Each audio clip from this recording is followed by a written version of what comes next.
Now this question is based on the Young modulus. In this lecture we learn how to find the stress, how to find the strain developed in a rod or a wire, and how to find the elongation produced in that the wire or the cable or in the rod. Now the question is, steel rod of length 1 meter and radius 10 millimeter has been stretched along its length. एक तार है, इसकी लंबाई है आपकी 1 metre और इसका जो रेडियस है वो दिया है 10 मिलीमीटर. ये रेडियस है, ये इसकी लेंथ है. उसको स्ट्रेच किया गया 100 किलो न्यूटन फोर्स से. तो यहाँ से बेटा जो ओरिजिनल लेंथ है वायर की वो है 1 मीटर, रेडियस है 10 मिलीमीटर. 10 मिलीमीटर को मीटर में बदलोगे तो 10⁻³ मीटर. अब उस पर हमने फोर्स लगाया 100 किलो न्यूटन का, यानी 100 × 10⁻³ न्यूटन का फोर्स उस वायर को खींचने में. अब हमें इसमें निकालना है स्ट्रेस. तो स्ट्रेस का फॉर्मूला हमारा होता है फोर्स पर यूनिट एरिया, यानी फोर्स आपका डायरेक्ट न्यूटन में दिया है तो आपको कुछ करना ही नहीं है. आपने लिखा 100 × 10⁻³.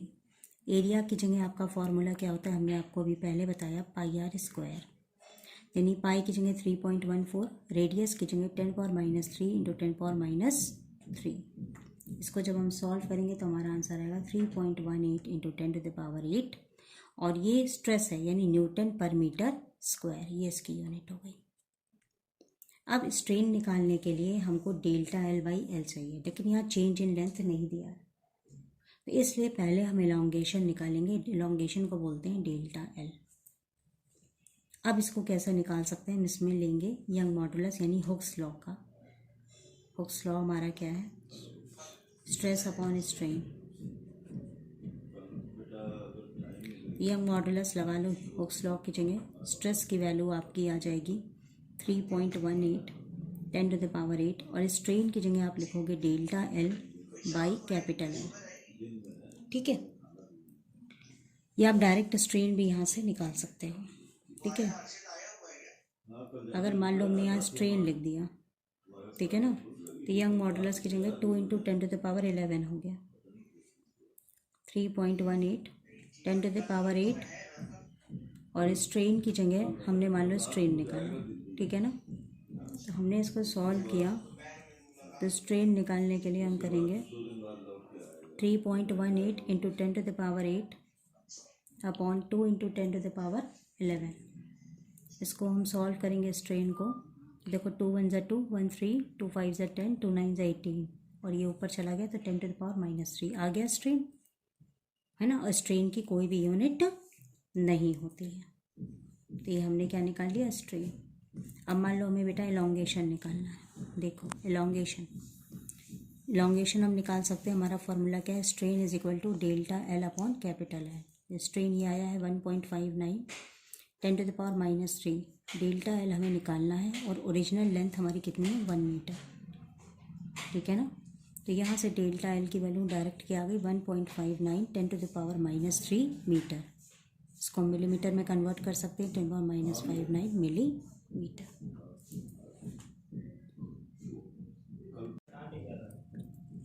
ये न्यूमेरिकल है यंग मॉडुलस के ऊपर. इस न्यूमेरिकल से हम यंग मॉडुलस का क्वेश्चन समझेंगे. क्वेश्चन है, a steel wire of unloaded length 1.5 metre. एक स्टील का तार है, इसकी लंबाई है 1.5 मीटर. And a brass wire of length 1 metre. यही नीचे से एक ब्रास का वायर लगा हुआ है. ये आपका ब्रास का वायर है जिसकी लंबाई है 1 मीटर. इन दोनों में ऐसे हमने यहाँ पे वज़न लटका दिया है. स्टील वायर के नीचे 4 kg का, ब्रास वायर के नीचे 6 kg का. Diameter of each wire 0.25. इस तार की जो डायमीटर है, गोलाई, वो 0.25 सेंटीमीटर है. देखो ये मीटर में है और ये सेंटीमीटर में है.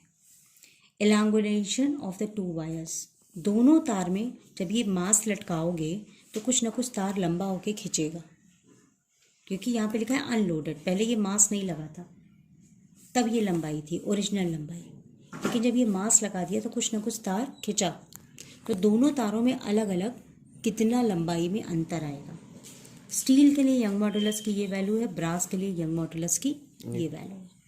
तो दोनों का हमको अलग अलग एलोंगेशन निकालना है।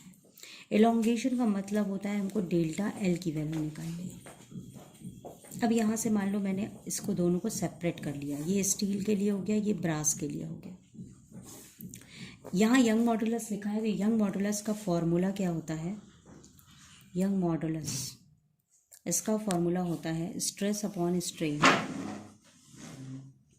स्ट्रेस का फॉर्मूला होता है फोर्स पर यूनिट एरिया, और स्ट्रेन का फॉर्मूला होता है delta L upon L, original length. यानी आपका फॉर्मूला हो गया force upon area into elongation,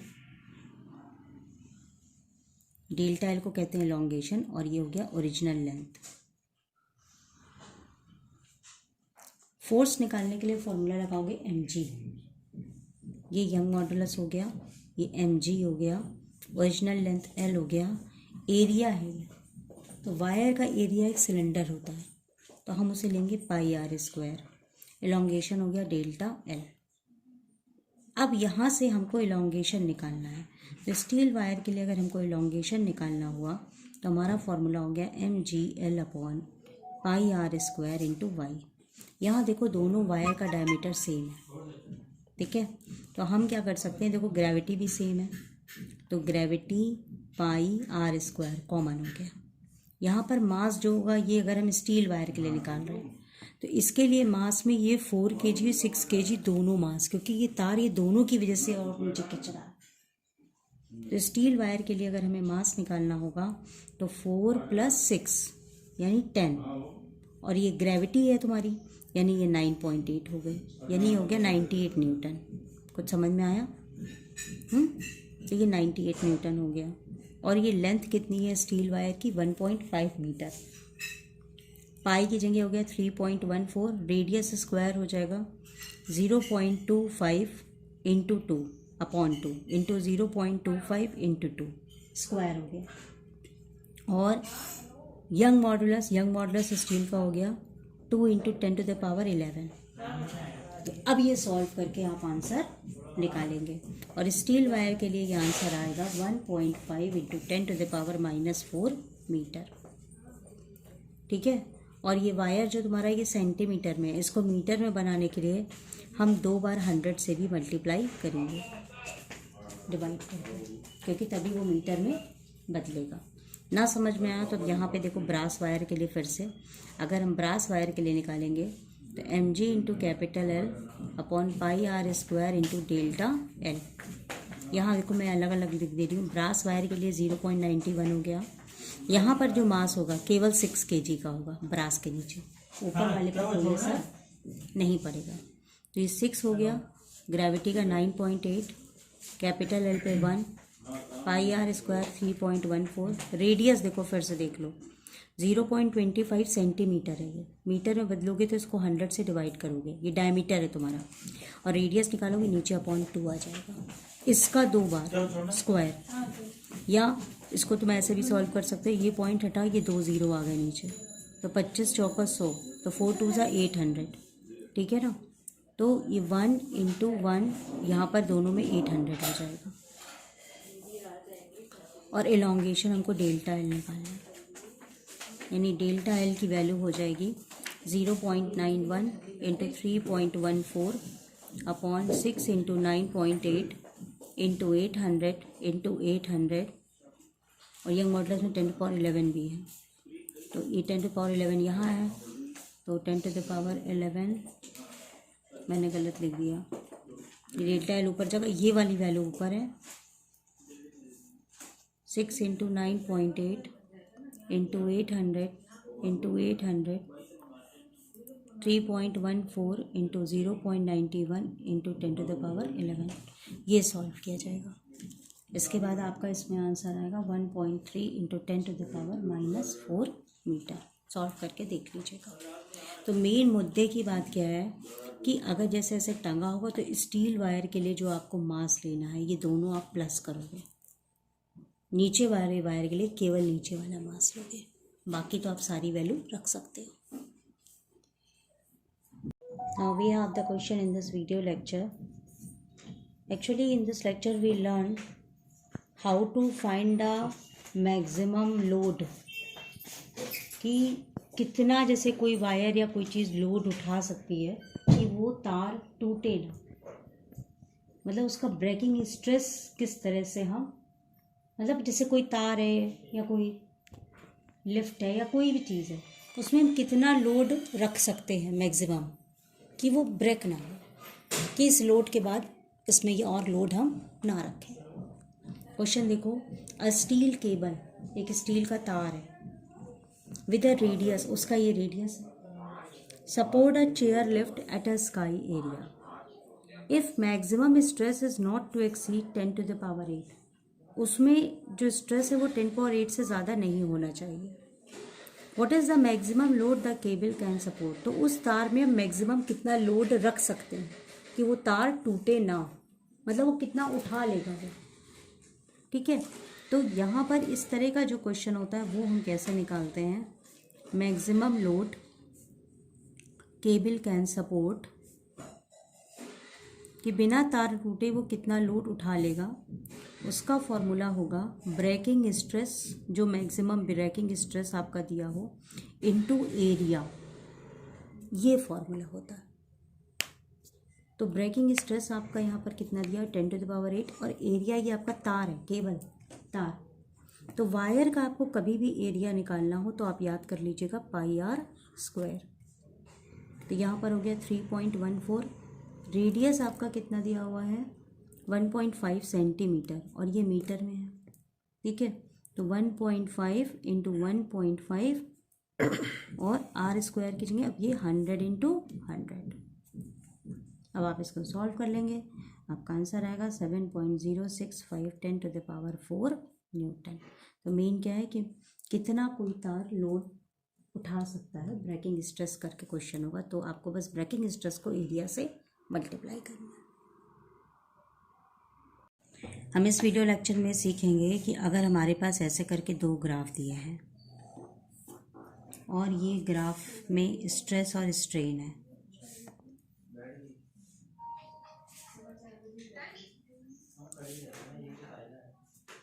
तो दो अलग अलग मटेरियल्स का स्ट्रेस और स्ट्रेन का मान लो ग्राफ है, ऐसे करके ये, फिर ऐसे करके ऐसे, ये पॉइंट P, ये पॉइंट Q।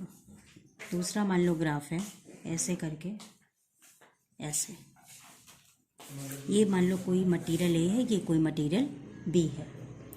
आपसे यहाँ पर कुछ सवाल पूछे गए हैं। पहला सवाल पूछा गया है कि इन दोनों में से किस मटेरियल का यंग मॉडुलस ज़्यादा है। मुझे बस 2 ही 3 लोग का याद है। यंग मॉडुलस किसका ज़्यादा है।